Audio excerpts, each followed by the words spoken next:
नमस्कार दोस्तों, कैसे हो आप सब। आशा करती हूँ आप सब ठीक ठाक होंगे। आज एक छोटी सी स्टोरी लेकर हाजिर हुई हूँ आप सबके सामने।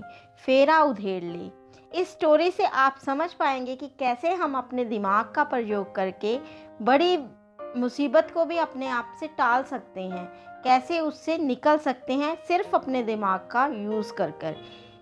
तो स्टोरी शुरू करते हैं। एक सेठ और सेठानी घर में सो रहे थे।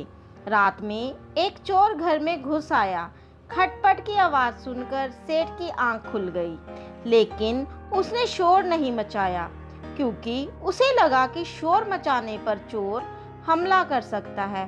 उसने सोचा कि चोर को तरकीब से पकड़ना चाहिए और उसके दिमाग में एक युक्ति सूझ गई। अचानक सेठ अपने बगल में सो रही सेठानी से बोला कि मैं इसी वक्त हरिद्वार जाऊंगा। सेठ की आवाज सुनकर चोर फौरन अंधेरे में एक खंबे से चिपककर खड़ा हो गया। उधर सेठानी झुंझलाकर सेठ से बोली कि आधी रात को कौन हरिद्वार जाता है, सुबह चले जाना। लेकिन सेठ ने हठ पकड़ लिया। वह उठकर पलंग पर बैठ गया और कहने लगा कि जाऊंगा जाऊंगा और अभी जाऊंगा, देखता हूँ मुझे कौन रोकता है। अब तो सेठानी को भी गुस्सा आ गया। वह भी उठकर खड़ी हो गई और बोली कि मैं रोकूंगी तुम्हारी पत्नी, 7 फेरे लेकर इस घर में आई हूँ, कोई मजाक नहीं है। सेठ बोला अपने फेरे उधेड़ ले, लेकिन मैं तो जाऊंगा हरिद्वार अभी के अभी। इस पर सेठानी बोली कि फेरे कैसे उधेड़े जा सकते हैं। तब सेठ बोला तू भीतर से एक मलमल का थान ला, मैं दिखाता हूँ फेरे कैसे उधेड़े जाते हैं। सेठानी भी तुरंत गुस्से में भीतर चली गई और एक मलमल का थान ले आई। सेठ ने थान का सिरा खुद पकड़ा और दूसरा सेठानी को पकड़ाया और बात करता हुआ उसी खंबे के पास पहुंच गया जिससे चोर चिपक कर खड़ा हुआ था।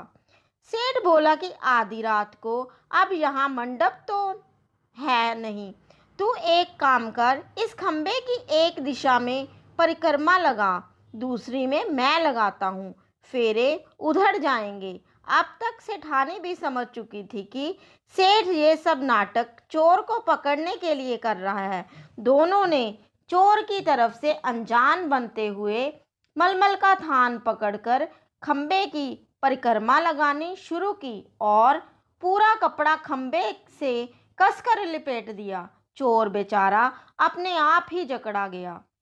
इसके बाद सेठ ने अच्छी तरह से गांठ लगाई और सेठानी से बोला हमने शादी के समय फेरे पंचों के सामने लिए, इसलिए जा पंचों को बुला ला।